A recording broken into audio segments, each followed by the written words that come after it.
नमस्कार, आपका बहुत बहुत स्वागत है हमारे पॉडकास्ट इनफॉर्मल टॉक्स में। आज हमारे साथ हैं भारतीय किसान यूनियन टिकैत में बरेली जोन के उपाध्यक्ष सौदान सिंह और यहाँ के बरेली जोन के प्रवक्ता राजेश कुमार सक्सेना। तो आज हम इन लोगों से बातचीत विस्तृत रूप से करेंगे किसान मुद्दों पर, आखिर कैसे किसान और कृषि की क्या स्थिति है। तो बहुत बहुत स्वागत है आपका पॉडकास्ट में। सबसे पहले आपसे शुरुआत करेंगे, तो पहले आप ये बताएं कि किसान नेतृत्व के बारे में क्या स्थिति है वर्तमान भारत में। आज के समय में जितने संगठन पनप रहे, क्या वर्तमान में जो किसान है वो उतना संतुष्ट हो पाया है? किसान लीडरशिप में, राजनीतिक लीडरशिप की फिलहाल बात नहीं कर रहा हूँ आपसे। देखिए, धरातल का जो किसान है पहले तो समझने की स्थिति में परसेंटेज में बहुत कम है, और जो प्रोटेक्ट में थे उनकी भी परसेंटेज कम थी, लेकिन जनसंख्या ज्यादा थी, वो अलग बात है। देश भर के किसान थे, और ये किसान जो है, जहां तक नेतृत्व का सवाल है, इससे बहुत कुछ फायदा हुआ है। जैसे 3 कानून धरातल पर नहीं उतार पाई गवर्नमेंट, जहां कर भी पूंजीपतियों के बंदिश में थे, करार था, एग्रीमेंट था कि अगर ये 3 कानून आएंगे, उन्होंने पहले जो है अपने वो बना लिए वेयर हाउस या जो गोदाम स्टील के जो बने हुए हैं, कई जगह हैं, क्या पानीपत है, सोनीपत है, पंजाब में कई जगह बने हुए हैं, जिसमें अडानी जी का मैं वही बात कह रहा हूँ। अब मेरी बात सुनिए, वही आ रहा हूँ। इसमें जो है 3 कानून वापस होने से किसानों को बहुत फायदा हुआ है, जिसका अंदाजा नहीं लगा सकते, क्योंकि मंडियां खत्म होती। मंडियां जब खत्म होती तो हम कहीं हमारी लूट होती। आज मंडियां जो सुचारू हुई हैं वो 3 कानून से हुई हैं। भंडारण गेहूं नहीं हुआ, तो इसका कारण ये हुआ कि आज व्यापारियों पे गेहूं नहीं है। तीसरी बात, जो इन्होंने अभी कई बदलाव किए हैं, जो भंडारण का जो धारा एक लगती थी, जो ज्यादा भंडारण करता था उस पर एक धारा लगती थी, मुझे नाम याद नहीं आ रहा, तो उस धारा के तहत छापे पड़ा करते थे। 3/7 धारा का उल्लेखित किया गया, उसमें अब वो निष्क्रिय कर दी गई। तो तमाम चीजें खामियां हैं। और अच्छा, फायदा की बात बताऊं, चौधरी महेंद्र सिंह टिकैत ने सही मायने में किसानों को जगाया, क्योंकि आजादी को हुए हमारे कई वर्ष बीत गए और कई दशक बीत गए। उसके बाद महेंद्र सिंह टिकैत 1987 में संगठन बनाया। उन्होंने दिखाया कि संगठन ही कुछ कर सकता है, और आंदोलन ने ये देश आजाद कराया। ये आजादी भी आंदोलन से मिली। तो हमारी जो खामियां हैं वो आंदोलन से दूर होंगी, और आंदोलन के लिए जो मद्देनजर राजनीतिक नहीं देख रहे हैं, तो सबसे बड़ा, क्योंकि अगर हमें फायदा नहीं होता, आज हम किसान हैं, अपने किसान कर्ज की बात कर रहे हैं, अपने भाव की बात कर रहे हैं, और कहीं ना कहीं हम लड़ाई में रहते हैं, लड़ते रहते हैं। बहुत सी चीजें हमें प्राप्त भी हुई हैं, जो सरकार दबाव में आई उन्होंने दिया। अब जैसे 89 का कर्ज था, वो किसान यूनियन का ही दबाव था। 89 का जो 10,000 का कर्ज माफ किया, जो गवर्नमेंट बनी उत्तर प्रदेश में और जनता दल की सरकार बनी केंद्र में, तो ये सब महेंद्र सिंह टिकैत के आंदोलन का। चलिए, आपसे एक बात हो, जब कभी किसानों की संतुष्टि की बात आती है, तो सभी किसान नेतृत्व, जो सभी संगठन हैं, वो उत्तर भारत में क्यों सीमित हो जाते हैं? दक्षिण भारत का आपको ध्यान क्यों नहीं रहता? खासतौर से विदर्भ, आंध्र प्रदेश, तेलंगाना और कर्नाटका जैसे मुद्दों पर यहाँ के उत्तर भारत के किसान नेतृत्व को उनका ध्यान क्यों नहीं आता? देखिए, मैं आपको बात की पुष्टि करना चाहूंगा कि विदर्भ हो, चाहे महाराष्ट्र हो, चाहे कर्नाटक हो, चाहे असम हो, चाहे मेघालय हो, हमारे राष्ट्रीय प्रवक्ता राकेश टिकैत हर भ्रमण में रहते हैं, हर सेमिनार में जाते हैं, हर समस्या के, जैसे बीटो कपास थी, उसका आंदोलन चला।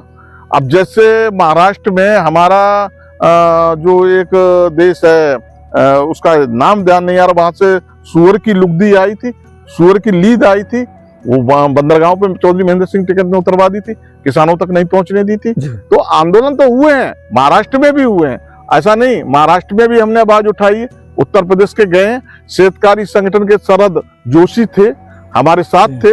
कर्नाटक के स्वामी नंद स्वामी थे, हमारे साथ थे।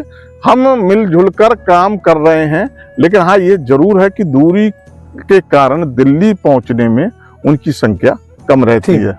चलिए, आपसे आप क्या समझते हैं, जैसा आपने कहा वो प्रत्येक सेमिनार में, क्या सेमिनार में जाना और कोई आयोजन करना, केवल वही त्रिस्तरीय आम जो किसान है वो तो तब भी पीड़ित था और आज भी पीड़ित है। देखिए, किसानों की दुर्दशा का कारण खुद किसान है, क्योंकि किसान जो है वो एकजुट होना नहीं चाहता। यही तो आप नेतृत्व के लिए आवश्यक है, आप उन्हें एकजुट करें। नहीं, मैं जा रहा हूं और जहां तक जो जागरूक किसान है मेरे साथ हैं। अब बदायूं के आंदोलन के बारे में ले लीजिए। देखिए, बदायूं का आंदोलन सबसे पहले मैं बता रहा हूं, ये जो चीनी मिल है, सहकारी चीनी मिल जो शेखुपुर पे स्थापित है, इसके लिए मायावती के कार्यकाल में 2008 में बेचा गया। जब सारी चीनी मिलें बिकी, उसको वापस लाने का हमने काम किया। गंगा आपकी गजरौला से गंदी होती थी। 2005 में राकेश टिकैत के नेतृत्व में पदयात्रा गजरौला तक की बदायूं के लोगों ने, और आज जो पवित्र जल देख रहे हैं वो भी किसान यूनियन की देन है। यहाँ पर जो बड़ी लाइन पड़ी, उसके बाद 1.5 साल तक यातायात का कोई साधन नहीं था और ये इन पे संचालन ट्रेन नहीं कर रहे थे। इसका भी आंदोलन हम लोगों ने ही बदायूं से किया, और यहाँ पर राजीव शर्मा जो इस जोन के जीएम साहब थे, उनका यहाँ बदायूं में घेराव किया और मोहम्मदपुर बिहार पे उन्हें उतारा गया। उनके लिए पूरी तरीके से उनका पूरा ट्रेन स्पेशल आई थी, उसके लिए पूरे घेराबंदी कर ली गई थी। तो हमने मोहम्मदपुर बिहार पे एक फाटक भी खुलवाया जो 20 गांव को जोड़ता था, और कार्य बहुत हुए हैं। बदायूं के अंदर इतने कार्य हुए हैं कि मैं समझता हूं जब जब भी कोई किसान यूनियन आवाज उठाती, आज बंटवारे में वोट तो चले गए, हम राजनीतिक नहीं है, लेकिन हमारी समस्याओं का निराकरण कोई भी राजनीतिक दल करना नहीं चाहता, क्योंकि उनके हाथ की बात है। संवैधानिक जो प्रक्रिया है उनके हाथ में, सुने ना सुने आवाज हमारी उठती रहती है। अब हम मेहनता को लेकर उठा रहे हैं। ये मेहनता का बहुत बड़ा क्षेत्र था बदायूं, और मैं समझता हूँ विदेशी पूंजी लाने में भी यहाँ पर बड़ा वो होता था।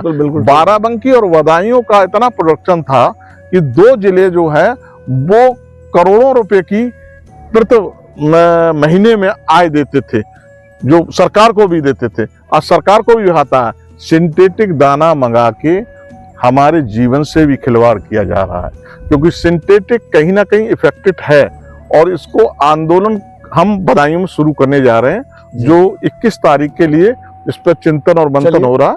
बहुत बहुत वो तो खैर अभी आने वाले समय में मैं खुद आपके साथ रहूंगा, देखते हैं कि उसका प्रभाव कितना होता है। अब एक बात से आप सहमत है कि वर्तमान में कृषि और उसमें उपयोग होने वाले बीज और कीटनाशक का अब ऐसा वो चलन चला है कि केमिकल हमारी भोजन श्रृंखला में शामिल हो चुके हैं।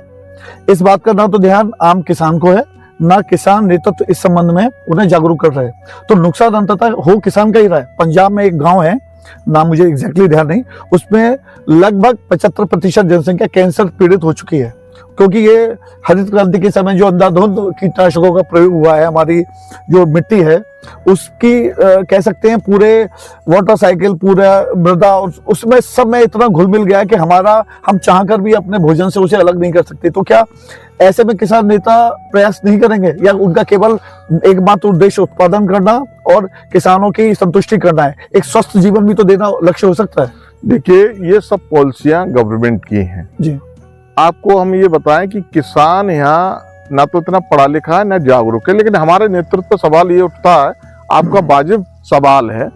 तो ये सवाल इसलिए इस पे अभी प्रतिक्रिया समझ लें या वो समझ लें, ये सवाल के मद्देनजर रखते हुए पेस्टिसाइड के हम विरोधी हैं, बराबर किसान को बताते हैं। मैं भी एक कृषक हूँ।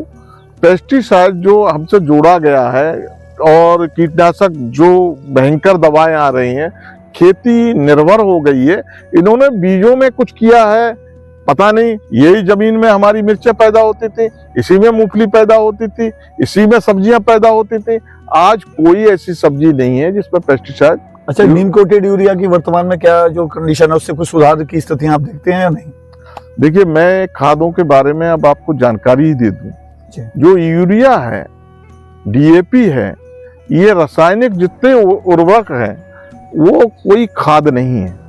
ये हमारी खेती बाड़ी, जो हमारी जमीन है, जो धरती माता है, जो किसान की धरती माता है, हम अन्न उगाते हैं इसमें, इस धरती माता बीमार हो चुकी है, क्योंकि इस पेस्टिसाइड डालकर और उर्वरक जो हम यूज कर रहे हैं, रासायनिक, जो भी रासायनिक है, ये प्रतिक्रिया जो है, जैसे नाइट्रोजन है, नाइट्रोजन किसी यूरिया में नहीं है, वो हमारी जमीन में है, जमीन से उसको रासायनिक क्रिया से ऊपर लाती है। तो ये भी एक भ्रम दूर होना चाहिए, किसान को ये जानकारी नहीं है, बराबर मैं दे रहा हूं, और ना ही कोई भी तत्व इन खादों में पाए जाते हैं, केवल रासायनिक क्रिया करते हैं। अच्छा चलिए, जब कभी कोई राजनीतिक विरोध आता है या फिर कुछ ऐसा प्रोटेस्ट हो के इलेक्शंस होने वाले हैं, पूरे देश में सरगर्मी हो जाए, हमारे किसान नेता जो संगठन है लगभग तभी सक्रिय होते हैं। जैसा कि आप बता रहे हैं, जो ये समस्या है कीटनाशकों और खाद को लेकर, क्या इस संबंध में किसी असमय जब कभी कोई इलेक्शंस ना हो, कोई सत्ता आयोजित ना हो, तब आप लोग संगठन में या आंदोलन में क्यों नहीं उतरते? देखिए, अभी ये आंदोलन जो दिल्ली का था, डल्लेवाल जी का, वो फरवरी में शुरू हुआ, पिछली 22 फरवरी को 1 साल होने जा रहा। तो ऐसा नहीं, और इसमें हमारा समर्थन भी रहा, गए भी और बैठकें भी हुई, पूरे संयुक्त मोर्चा ने बैठक की, समर्थन आज भी है और वार्ता चल रही है एमएसपी पे।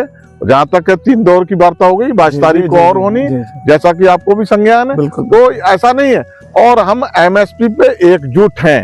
हो सकती है हमारे संगठनों में भ्रांतियां हों, लेकिन एमएसपी हमारा भी मुद्दा है, हम अलग नहीं हैं, और हम इस लड़ाई को लड़ रहे हैं, हमारा शीर्ष नेतृत्व लड़ रहा है, हम एमएसपी प्राप्त करना चाहते हैं।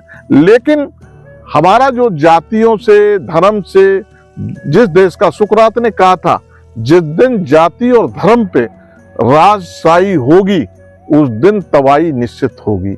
तो आज हम समझ रहे हैं कि तबाही अब देखिए, ये तो पूरा राजनीतिक अलग मुद्दा हो जाएगा विश्लेषण का। जैसा आपने कहा, राजनीति में जाति नहीं होनी चाहिए, और हमारे यहाँ जाति आधारित आरक्षण है और जाति आधारित वोट बैंक का समीकरण चेक करते हैं। तो ये तो आप वर्तमान भविष्य में अपेक्षा छोड़ दें कि जाति दूर हो सकती है। रजनी कोठारी का भी है कि हमारा लोकतंत्र एक ऐसा लोकतंत्र है जिसका सबसे ज्यादा जातिकरण हुआ है। हाँ, तो जाति आधारित ये लोकतंत्र है, लोकतंत्र आधारित जाति संगठन है, कुछ कह नहीं सकते। तो वर्तमान में उसकी समाप्ति के लिए तो देखिए प्रयास समग्र देश को करने पड़ेंगे, इसके हम बोझ किसानों पे नहीं डालेंगे, जैसा आप बता रहे हैं। लेकिन आप एक बात बताएं, जब प्रथम हरित क्रांति हुई थी तो सभी लोग बड़े उत्साहित थे कि जबरदस्त प्रोडक्शन हुआ है, भारत आत्मनिर्भर हुआ है, सारी चीजें हुई हैं। तो उसके बाद अब इतने दुष्प्रभाव आ गए हैं, हम दूसरी हरित क्रांति की ओर अग्रसर हैं। आज ऑर्गेनिक फार्मिंग की बात आ रही है, जो हमारे प्राचीन और शास्त्रीय कृषि पद्धति थी। तो इस बीच में जो R&D की जो समस्या है, रिसर्च करने की कृषि मुद्दों पर, कृषि कह सकते हैं कि नए उपकरणों पर या किसी खाद पर, जो भी कीटनाशक वगैरह, इनका दुष्प्रभाव हम अब आकर तो डिस्कस कर रहे हैं। ऑर्गेनिक फार्मिंग का हमने इससे विगत 3 दशकों में प्रचार प्रसार क्यों नहीं करा? ये अभी आकर क्यों हुआ है, जब अमेरिका में ऑर्गेनिक की फूड प्रोडक्ट्स की डिमांड बढ़ी है? क्या हम तब नहीं चेते? और अगर हम अब चेत भी गए हैं तो इसका कह सकते हैं कि अभी वर्तमान में ऑर्गेनिक फार्मिंग के प्रति अभी भी लोग उतने सक्रिय नहीं है, क्योंकि लाभ आधारित कृषि हमारा प्रमुख उद्देश्य होता है। अब आप बताएं, ऑर्गेनिक फार्मिंग के प्रति किसान संगठनों ने विगत 3 दशकों में प्रचार प्रसार क्यों नहीं करा? ये तभी क्यों हुआ है जब अमेरिका में ऑर्गेनिक फूड की मांग ज्यादा बढ़ी। देखिए, अमेरिका हो या कोई भी दुनिया का देश हो, ऑर्गेनिक खेती एक जीवनदायक है जी, स्वास्थ्य के लिए लाभदायक है। और हम जानते हैं कि हम जहर बो रहे हैं, जहर खिला रहे हैं, और इन चीजों में मल्टीनेशनल कंपनियों का बहुत बड़ा योगदान है। मैंने पहले भी आपको एक बार बताया था औपचारिक वार्ता में कि मल्टीनेशनल कंपनियां हमारे देश का शासन चलाती हैं, वो लागू करती हैं। उन्हें कितना पेस्टिसाइड बेचना है, उन्हें कितना जहर बेचना है, कितना परोसना है। हमारी जनता आज भी जागरूक नहीं है। ऐसा नहीं कि ऑर्गेनिक खेती के, आज हमने 4 बीघे में जो सरसों लगाई है वो ऑर्गेनिक लगाई। हम भी खेती पे धीरे धीरे सने सने आ रहे हैं, और मैं समझता हूँ मेरे गांव में इस समय लगभग 70-80 बीघा में ऑर्गेनिक खेती शुरू हो चुकी है। तो किसान बढ़ रहा है, लेकिन ये सने सने कदम जो है वो धीमा है, इसमें सरकार दोषी है। अच्छा, पूरी तरह से सरकार की कमियां हैं जो तमाम सरकारें आती रही हैं। क्या इसमें किसान नेतृत्व तो ढीलापन उसने नहीं दिखाया क्या? देखिए, किसान जो नेतृत्व है वो सीमित है, हर किसान तक किसान नेतृत्व नहीं पहुंच पाया है, ये खामियां हैं संगठन की। तो जैसे हर गांव तक हमारा अभी जुड़ाव, अब इसमें 1000 से कुछ ज्यादा हमारी ग्राम पंचायतें हैं, जिनमें हम लगभग 300-400 ग्राम पंचायतों में काम कर रहे हैं। तो पहले तो हमारा अभी ये देखिए, एक तो ये सोच जो है किसान की वो लालच में चली गई। एक तो पैदावारी के लिए आखिर क्यों ना जाए लालच में? आप मुझे एक बात बताएं, जब 70% से ज्यादा सीमांत कृषक हैं जिनके पास खाने को समस्या है, हम केवल उत्तर भारत में देखते हैं, दंतेवाड़ा, छत्तीसगढ़, उड़ीसा और दक्षिण भारत में नहीं देखते हैं जहां पर जो कृषि भूमि बेहद कम है, तो वो बेचारे लाभ आधारित कृषि क्यों ना करें? उनके प्रति आप ऐसा नजरिया, हम लोग जब उत्तर भारत में देखिए, सबसे बड़ी खामी मैं आपको बताऊं, हमारे उत्तर भारत में सबसे जो प्रैक्टिकल जो चीज हम कहने से कतराते हैं और हम पॉलिटिकली करेक्ट होने के चक्कर में यथास्थिति से आंख मूंद लेते हैं। क्या उत्तर भारत में जो बड़े जोरदार किसान है पंजाब हरियाणा के, क्या इस आंदोलन में उन्हीं का प्रभुत्व नहीं रहा? दक्षिण भारत के किसान क्यों नदारत थे इस पूरे प्रोटेस्ट से? नहीं, मैं आपका जवाब दूंगा। ऐसा हमने देखा, हमारे साथ रहे, तेलंगाना भी था, महाराष्ट्र भी था। हाँ, क्षमता जनसंख्या में कम थे, प्रोटेक्ट में कम संख्या में वो थे। इसीलिए क्योंकि वो वहाँ बेचारे बहुत सीमांत और बहुत ही छिटके हुए वहां पर वहां के किसान आए थे और बड़े हल्लोल्लास के साथ आए थे, घुंघरू बांध के डांस कर रहे थे, तमाम अपनी वो निकाल रहे थे, प्रोटेक्ट बढ़िया कर रहे थे। ऐसा नहीं हर प्रांत का आदमी था, लेकिन हाँ ये सही है कि उड़ीसा हो, तेलंगाना हो, महाराष्ट्र हो, कर्नाटक हो, इन देशों के जो दक्षिण भारत में हैं वो कम तादाद में लोग थे, उनके भी टेंट लगे थे, उन्होंने मूवमेंट किया था, स्टेशन किया था। पूरी भागीदारी। ये सारी बातें, किसान कल्याण की बातें आजादी से पहले भी होती रही हैं, आजादी के पश्चात भी होती रही हैं, और मैं सौदांशी जी आपसे भी अभी इन मुद्दों पे थोड़ा सा रुक के बात करूंगा, क्योंकि चीजें ऐसी हैं। किसान कल्याण का हमेशा से हमें एक कह सकते हैं एक स्वप्न दिखाया गया। आज तक ना तो किसान का कल्याण सुनिश्चित हो पाया, ना ही वो समस्या से मुक्त हो पाया, और हमने विभाग का नाम मंत्रालय का बदल के कृषि कल्याण भी उसमें जोड़ दिया है। क्या कृषि कल्याण जैसा एक शब्द एक टूल, एक उपकरण नहीं हो गया है कि किसानों को रिझाने के लिए, वोट बैंक बनाने के लिए? देखिए, मैं आपकी बात को पुष्टि करता हूं। स्लोगन देना, डायलॉग बोलना, ये पिक्चर हो सकती है, लेकिन धरातल पे क्या है? अब आपको मैं एक बात की पुष्टि कर दूं, आपने बहुत अच्छा प्रश्न किया है।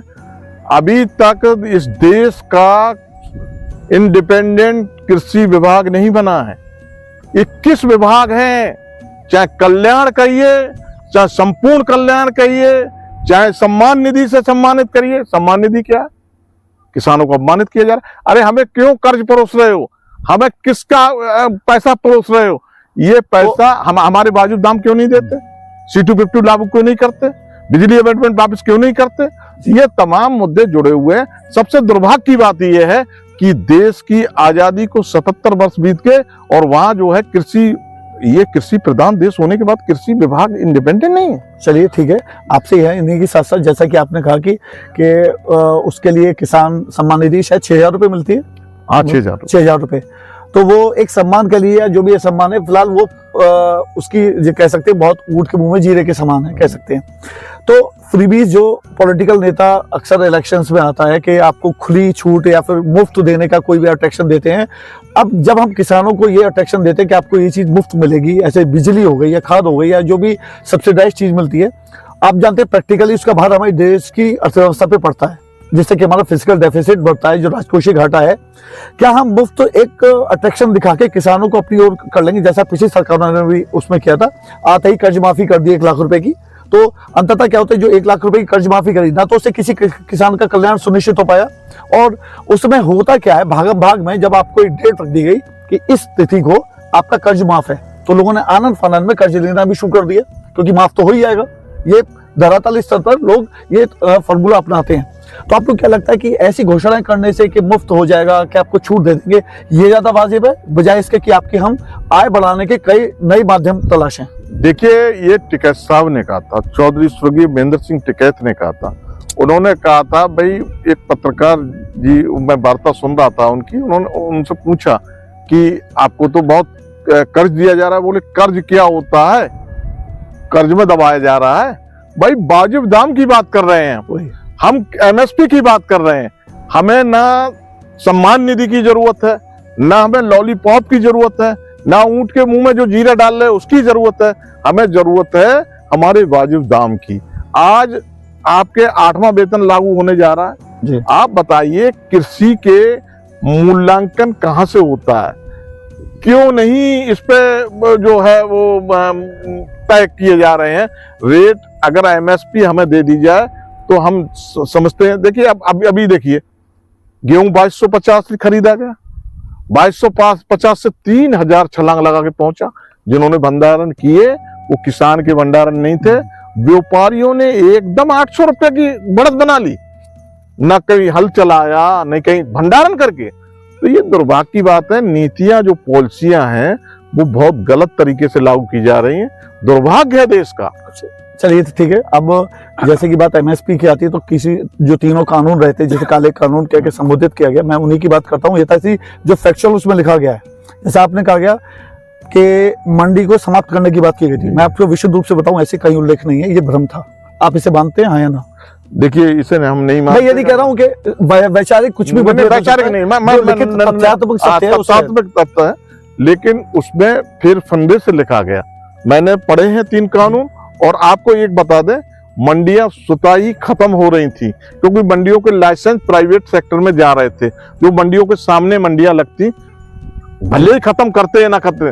आप एक बार बताइए, आपकी परचूनी की दुकान है, एक सामने खोल दी जाए और जो वो नकदी पे ले या उधारी पे ले या वहां ज्यादा फैसिलिटियां मिले, तो एकदम सुताई मंडी खत्म हो जाती है। और मंडियों का पूरा, तो आप क्या मानते हैं मंडियों में जो अब तक किसान अपनी फसल बेचता है, क्या सीधे जाके बेचता है? तमाम बिचौलियों का पूरा तंत्र हमारे देश में लंबे समय से रहा है, और आज भी किसान, देखिए जो छोटा किसान है मंडी नहीं जाता है, जो बीच का व्यापारी है आपसे अनाज लेगा वहां बेचेगा, उसका फायदा जो जमीन पे किसान उसे मिल ही नहीं रहा है। तो आप क्या समझते हैं, हम उसको मजबूत करने के लिए एक बात आई कि आप मंडी की एक व्यवस्था है, ठीक है, हम समाप्त नहीं करें जो सत्य था।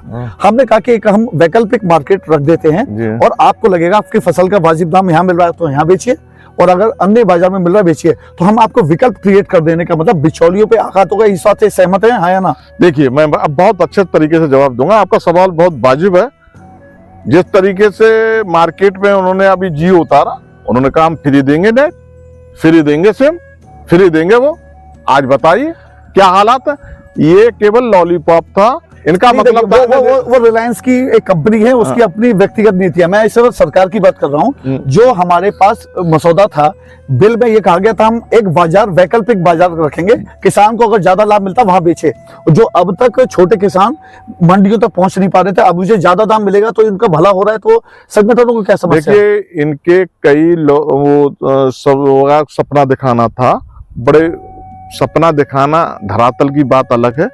और धरातल की बात मैं समझता हूँ, ये मार्केटिंग जो मंडियां थी, बड़ी बड़ी मंडियां जो बनी हैं, अब अरबों खरबों में हैं, जिनकी लागत है औने पौनों में अडानी अंबानी को हवाले करने जा रहे हैं। देखिए अब जब आपको बताया मैं, जो मॉडल बाजार की संकल्पना जैसे इसमें दूसरे कानून में थी, ये तो बात 2007 में भी हो चुकी थी, 2003 में भी हो चुकी थी। और इस पे टास्क फोर्स गठित हुई थी, उसने खुद कहा था कि अनुबंध आधारित कृषि देश के लिए बहुत आवश्यक, मतलब लाभदायक सिद्ध होगी। तो तब तो आपकी तरफ से विरोध नहीं हुआ था? देखिए मैं आपको बताऊं, अभी जो चीज है, जो चीजें आती हैं निकल के, कुछ पॉलिसियां, अब जैसे ये 3 कानून थे जी, ये चोरी छिपे लागू किए गए जी। आपको भी मालूम है, पहले जो है भंडारण तैयार किए गए, लागू हो ही नहीं थे। नहीं, तो केवल अरे लागू हो गए थे, वो वापस हुए, विधि विधान से वापस हुए, राष्ट्रपति महोदय ने अनुमोदन किया, दोनों सदन में वापस हुए, वो लागू किए गए। लेकिन लागू दबाव में हुए, इन पूंजीपतियों का पूरा दबाव था, और कृषि जो है पूरी खेती बाड़ी पे ये पूंजीपति कब्जा करना चाहते हैं, हथियाना चाहते हैं इस खेती बाड़ी का जो मूल पैदावारी है। क्योंकि जो चीज चाहते हैं वो, जैसे मैं आपको बता दूं, कॉन्ट्रैक्ट खेती क्या है। कॉन्ट्रैक्ट खेती के बारे में बता रहा हूँ, मक्का इस समय हमें 700-800 रुपया मार्केट में मिल रही है, यानी 80,000 रुपये कुंटल, और हमारी मक्का का मूल 20,000, यानी 2200। अब आप बताइए 2000 वाली मक्का 80,000 में मिल रही है, और वही प्रोडक्शन जो है उसी में हो रहा है, उसी खेत में हो रहा है। मैं समझता हूँ नेका लागत मूल्य बढ़ता होगा, ठीक है, इतना नहीं बढ़ना चाहिए, इतना नहीं बढ़ना चाहिए। और ये देखिए अब अभी सरकार भी कर रही है। अभी मैंने मक्का जो लगाई है वो सरकारी मक्का लगाई, 1,000 रुपया कुंटल की, अच्छा यानी 100 रुपए किलो लिए मैंने। अच्छा आपसे एक थोड़ा सा 10,000 रुपए किलो। आपसे एक थोड़ा सा प्रश्न जैसा कहा था कि इसमें जो कॉर्पोरेट जगत की एंट्री हो रही है वो गलत है, ये तो सिद्धांतता ठीक है ना। अब आप बताएं क्यों ना हम अपने युवा को, जो किसान है ग्रामीण क्षेत्रों में रहता है, उसे इतना पढ़ा लिखा दें, इतना अंदर एंटरप्रेन्योरशिप उसके अंदर लेकर आए ताकि उसका मन खेती से ना उछते। हमें नीतियां ऐसी बनानी चाहिए कि वो खुद पढ़ लिख कर भंडारण करे, वेयर हाउस बनाए, वो सब चीज करे, जागरूक हो। इस चीज में किसान आंदोलन आज तक क्यों आयोजित नहीं हुए? क्यों आपने ये चीजें सुनिए? मैं ग्राम स्वराज की बात तो गांधी जी भी कह के चले गए, जो यथास्थिति में अब राम राज्य और ये सब कह के तो एक अब नया पॉलिटिकल बवाल शुरू हो जाता है। क्या आप सोचिए, गांव का किसान आज भी वही स्थिति में था, आज भी पहले भी था, अब भी। तो क्यों ना आपने युवा के लिए और अग्रसर करने का प्रयास किया कि वो इसमें इंटरेस्टेड रहे और अपनी खेती में रहकर एक नया व्यवसाय करे, एक ऐसा नजरिया डेवलप करे जो सबके भले के लिए हो। देखिए, आपका बहुत वाजिब वो सवाल है। ये प्रतिक्रिया इस पे मैं ये देना चाहूंगा, जिस तरीके से आप समझ रहे हैं वेयर हाउस, आपको मालूम है खेती बाड़ी के लोन पे हमें जब जाना पड़ता है अपने खेती बाड़ी के लागत मूल्य निकालने के लिए, जो किसी चीज को, एक भी गांव का किसान बगैर 10% दलाल को दिए हुए 10,000 रुपए प्राप्त नहीं कर सकता, एक बकरी का लोन प्राप्त नहीं कर सकता, तो वेयर हाउस क्या प्राप्त करेगा? तो ये नीतियां गलत है, पॉलिसी। तो अब मैं वही कह रहा हूं, वो आंदोलन आपने वहां पर क्यों नहीं आता? हम करते हैं, देखिए केसीसी पे हम आंदोलन कर रहे हैं, दलाली बिचौलिया खत्म हो, लेकिन ये एक सिस्टम लगा हुआ, एक सिस्टम में है, ये माननीय लोगों तक पहुंचता है। ये पैसा न सिर्फ 10% जो है दलाल खा रहा है, बल्कि ये माननीय लोगों तक। अच्छा ठीक है, जो 3 कानून थे उसमें इन कानून से संबंधित थोड़ा बहुत दक्षिण भारत में महाराष्ट्र सरकार ने भी पहले इसको थोड़ा लागू करके शरद पवार ने इसकी बात करी थी, और दिल्ली में भी इसकी बात केजरीवाल कर चुके थे। लेकिन जब ये से अभी जो वर्तमान में ये बीजेपी सरकार है, जब ये लेकर आई तो एकाएक विरोध क्यों? इसकी बात तो पहले भी हो चुकी थी। तब उन्होंने भी, जो आप कॉन्ट्रैक्ट फार्मिंग की बात कर रहे हैं, ये दो पहले भी टास्क फोर्स कर चुकी है इस बात के लिए, तब तो ऐसा कोई हलचल नहीं हुई थी। तो आप ये समझा जाए कि जो किसान नेतृत्व है वो भी थोड़ा पॉलिटिकली मोटिवेटेड होकर मुद्दों को उठाता है। देखिए, हमने किसी की गवर्नमेंट पे किसी की चाटुकारिता नहीं की। मूवमेंट हर गवर्नमेंट में हुए, बड़े आंदोलन भी हुए, चाहे वो जैसे भी हुए, और आंदोलन का सिलसिला, जैसे दंगल प्रस्ताव था 93 का था, 93 में दंगल प्रस्ताव ला रहे थे, बहुत डट के मुकाबला किया गया। दंगल प्रस्ताव वो कांग्रेस की गवर्नमेंट थी। आप ये नहीं कह सकते कि कांग्रेस में नहीं किया गया, या फिर बीजेपी में हम क्यों कर रहे हैं, या जो हमारे स्टेट गवर्नमेंट में ले लो, कोई भी गवर्नमेंट रही हो, आंदोलन तो यहाँ पर भी आप इस सरकार में भी इनका समय नियमित विरोध कहाँ कर रहे हैं? जब चीजें गलत होती हैं तब तो विरोध नहीं होता। ये तभी होता है जब ये राष्ट्रीय राजधानी में मुद्दा बने, ये सब कुछ हो, अन्य जगह भी हो सकते हैं। मैं तो कहूँ हर चीज का विरोध समय पे होना चाहिए। अम्बेडकर का एक प्रश्न, एक विचार बड़ा अच्छा था कि गलत बात का सही समय पे विरोध बहुत आवश्यक है। हाँ, और हम लोग कब करते हैं? जब इलेक्शन आसपास हो। ये आंदोलन तब हुआ था जब उत्तर प्रदेश के इलेक्शन होने वाले, तो उससे ही पहले इन्होंने तीनों कानून वापस लिए, जो पूरी तरह पॉलिटिकली एक तरीके से कह सकते हैं पूरी घटनाक्रम था। तो आप एक बात बताएं, केवल हम इलेक्शंस के आलोक में ही अपने आंदोलनों को सीमित कर दें? देखिए, मैं इलेक्शन की जहाँ तक बात है, इलेक्शन पे बहुत कुछ डिपेंड होता है। उसका नजरिया ये था, उत्तर प्रदेश में किसान नहीं जीत पाया, अलग बात है।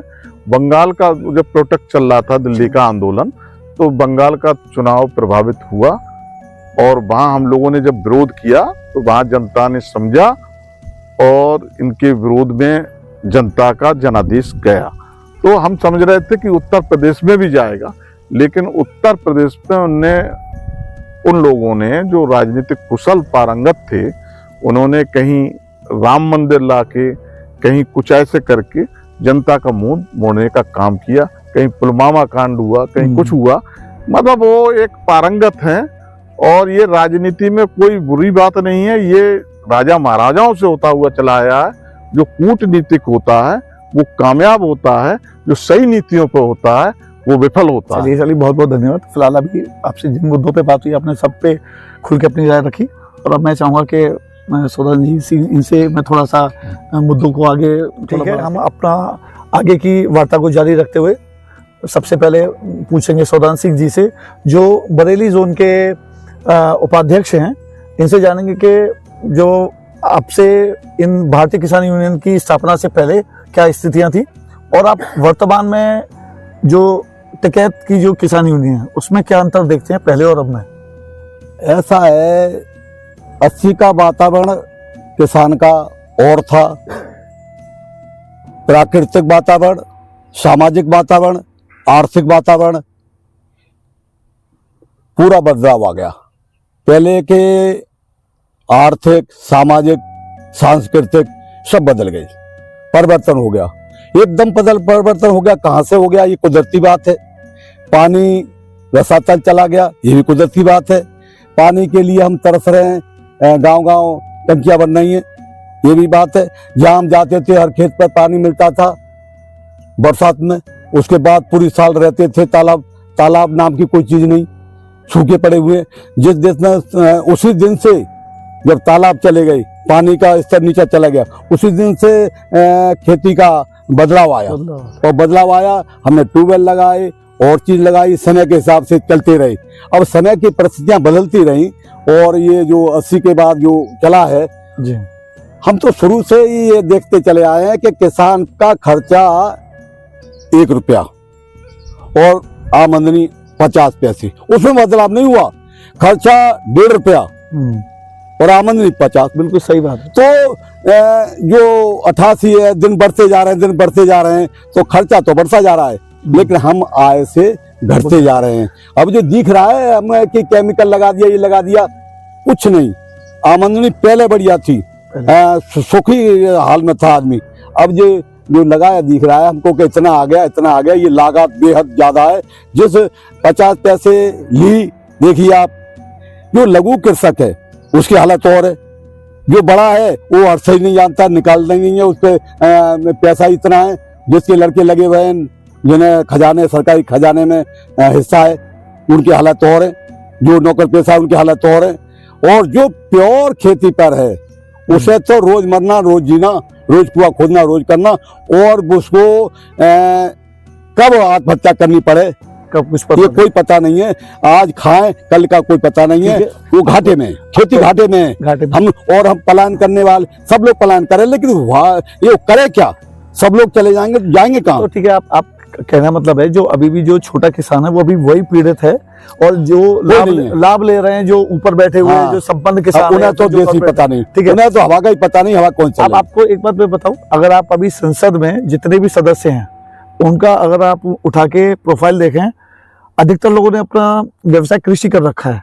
तो आपको क्या लगता है कृषि की आड़ में अपनी जो अनैतिक तरीके से संपत्ति है उसको बचाना है? वो अनैतिक जो संपत्ति है उसे नंबर 1 में लाना चाहते हैं 2 की, और वो ही हम पे हावी हो रहे हैं। तो इसका जब से ये जो वर्ग शुरू हुआ है, उत्पादक वर्ग, या जो नेता लोगों ने धन कमाना शुरू किया है, एक तरफ तो लोग धन कमाने वाले लोग 52% संपत्ति 10 लोगों ने हड़प ली।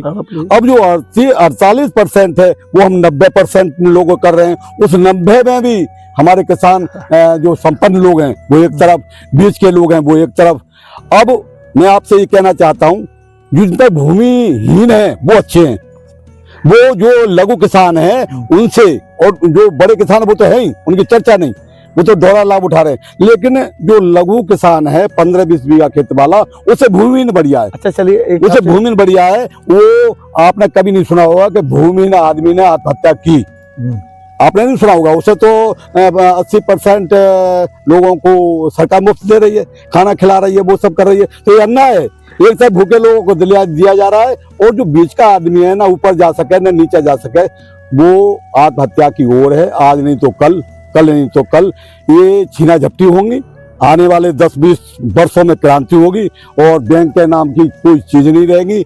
आदमियों में लूटपाट शुरू होगी। यही भूखे भेड़िया ही करेगा। जो देखिए, आप जब जो बात कह रहे हैं, हो सकता है कि थोड़ा वैचारिक और अपना अनुभव के आधार पर ठीक हो, लेकिन वर्तमान स्थिति में ऐसी थोड़ा निकट भविष्य में दिखाई नहीं पड़ता। मैं आपसे एक बात पूछूंगा कि जो किसान कृषि का जो सेक्टर है, ये एक तो इतना लाभ आधारित हो गया है, तो आज की डेट में तो भूमाफिया पैदा हो गए जगह जगह।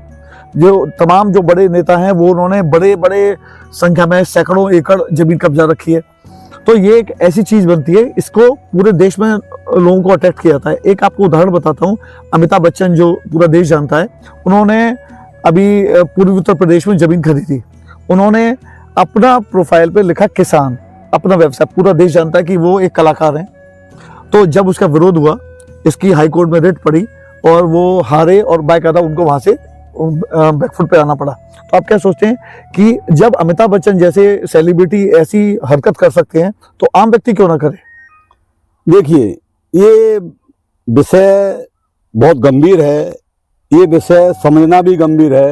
ये गुत्थी उलझती जा रही है, इस गुत्थी को सुलझाना ईश्वर के अलावा कोई नहीं है। देखिए, ये खेती ईश्वर पर आधारित है। अब मानवकृत है, ये समय निकल गया। ये प्राकृतिक प्रकोप भी समय पर हो रहे हैं, बहुत से प्रकोप ऐसे आ गए। जलवायु अभी इतनी वर्षा नहीं हुई, इतनी वर्षा मौसम बेमौसम वर्षा होती है, मौसम में वर्षा नहीं हुई, अभी पाला नहीं पड़ा, इससे गेहूं हमारा आधी पैदावार देगा।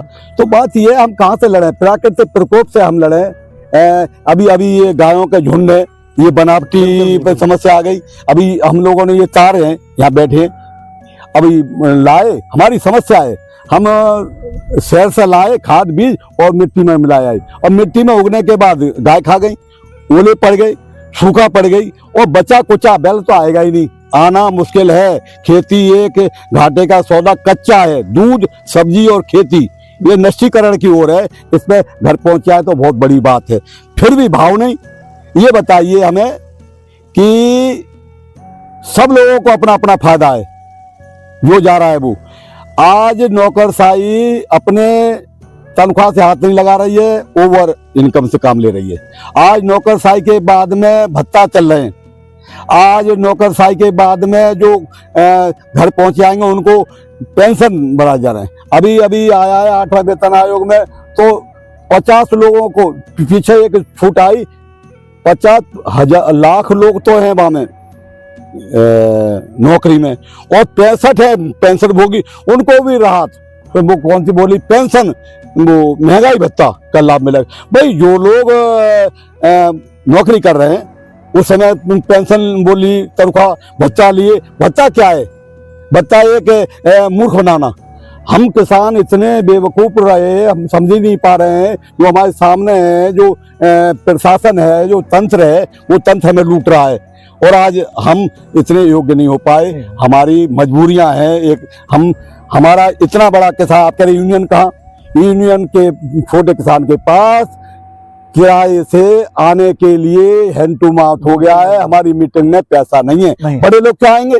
बड़े तो अपना आया 50,000 वहां से आ रहा है, वहां से आ रहा है, उन्हें पता ही नहीं कितनी आमदनी हो रही है। हम उनकी बात करते हैं जो 10 बीघा खेत है, हम उनकी बात करते हैं जो 5 बीघा खेत है, हम उनकी बात करते हैं जो किराए पर जमीन ले रहे हैं, और लाए और कर्जा लिया और लगा दिया। अब फसल मारी गई तो कर्ज भी मारा गया। अब हमारा ये जो ब्याज पर ब्याज हमने देखा सुना है कि बड़े बड़े उद्योगपतियों के बट्टे खाते में है। वो कांग्रेस सरकार आई, 1.45 लाख करोड़ रुपया बट्टे खाते में, फिर वो आई भाजपा, तो बात खुलती है, हमें पता है। लेकिन हम करें क्या? छोटे किसान है, 68,000 करोड़ रुपया उसमें बट्टे खाते में। फिर गुजरात में 90,000 करोड़ रुपया और 31 पैसे पर उसकी जमीन का बेनामा हुआ, और वो दाखला खारिज नहीं हुआ, और स्टेट बैंक ने मना कर दिया 31 पैसे बकाया नहीं हुए तब तक नहीं होंगे। तो हमें 31 पैसे की भी रोक, और उन्हें बट्टा खाता।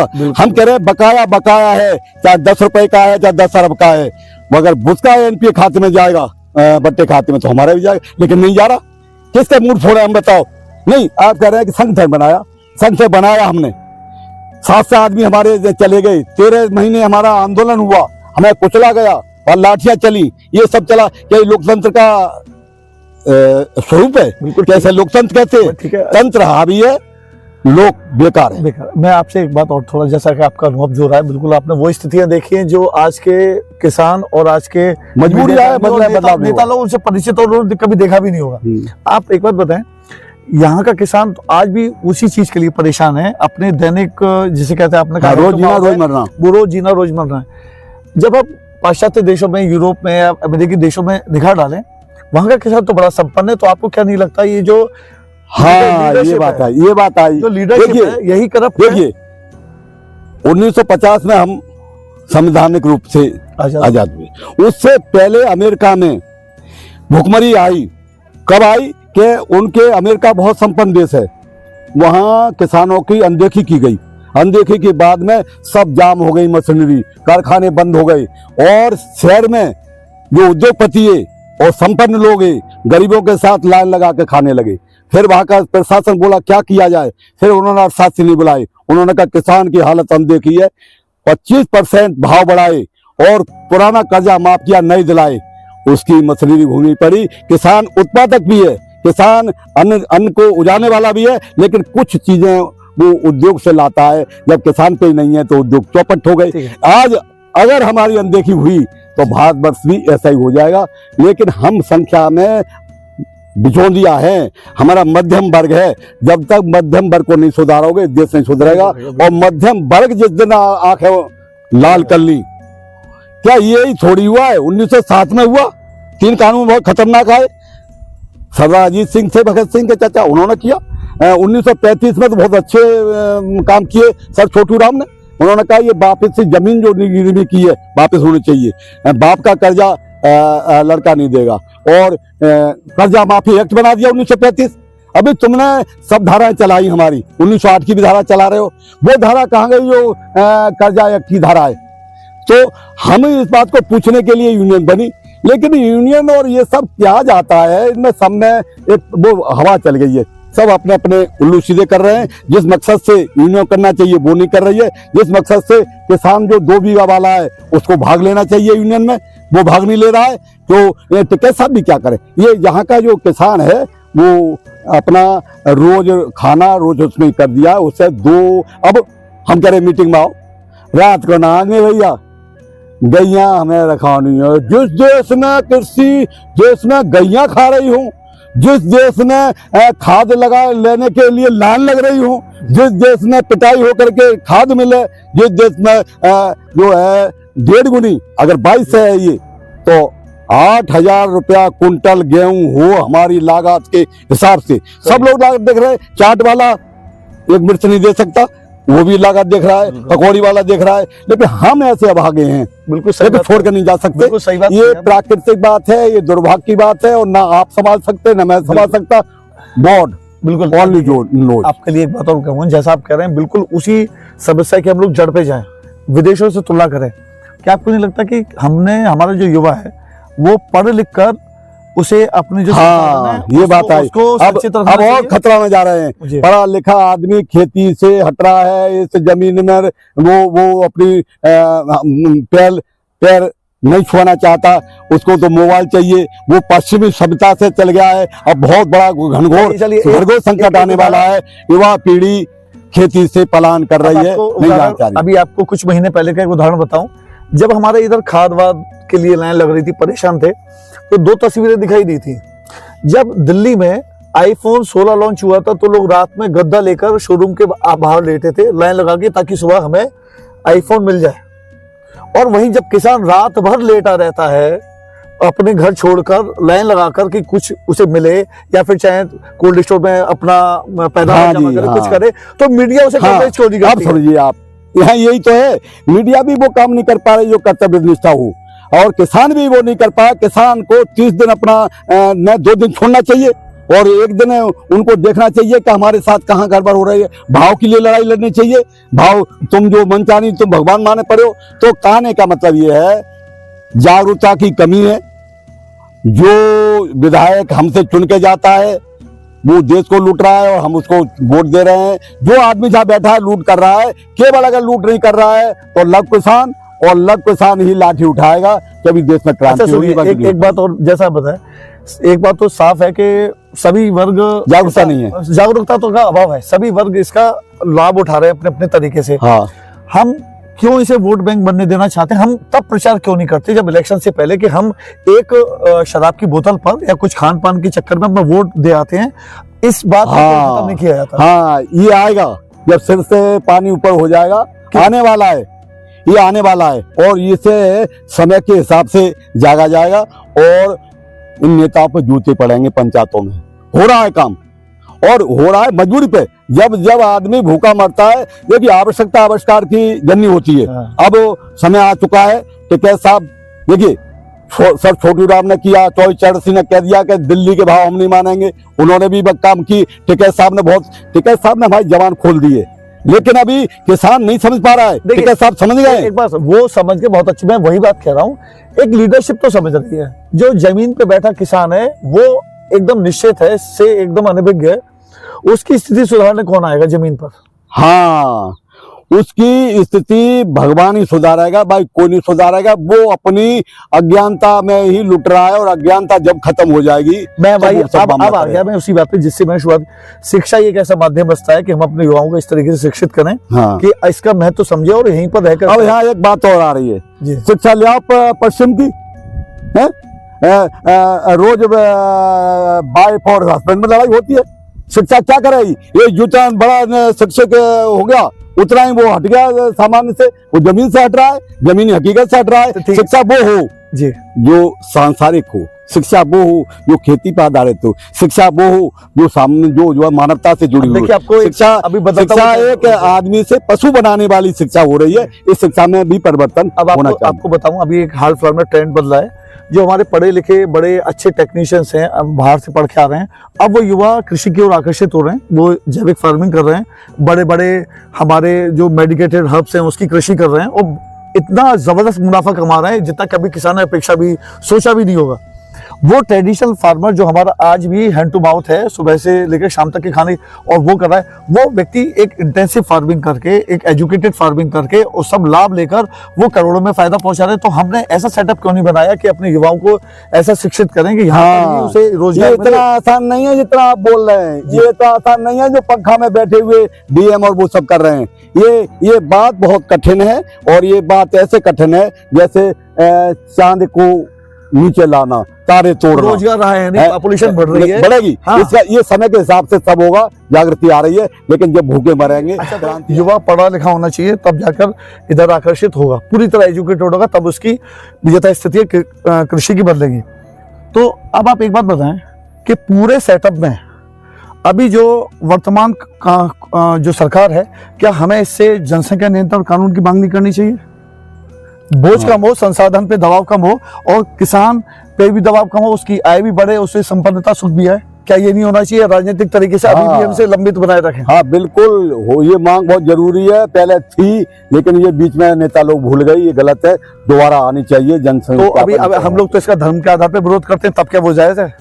देखिए, धर्म तो ये एक दिन चलेगा नहीं, एक तरफ धर्म बढ़ा रहे, एक तरफ धर्म अपने आप ही खत्म होने जा रहा है, जाति अपने आप खत्म होने जा रही है। हम लोग मुस्लिम धर्म की बात कर रहे हैं। जब हम बात करते हैं जनसंख्या नियंत्रण कानून की, तो कहते हैं कि भाई मुस्लिम समुदाय संतुष्ट नहीं है फिलहाल, ठीक है ना, हमें पहले की बात थी जी। अब ऐसा, वहां भी पढ़े लिखे लोग हैं, और वो है, देखिए सब चीजें अब सामान्य हो गई। कह रहे थे लोग राम जन्मभूमि पे ये होगा वो होगा, सब समझ गए। वो मुस्लिमों को ज्यादा वो कर दिया गया, वो भी इतने वो नहीं है, सब जागृत हो चुके, मतलब निकट भविष्य में वो बात नहीं होगी जो आशा है, आना चाहिए। अच्छा भाई बता दें, जैसे पूरी कृषि की उत्पादकता और लाभ किसानों को ना मिलना का सबसे बड़ा कारण है भ्रष्टाचार, ठीक है जी।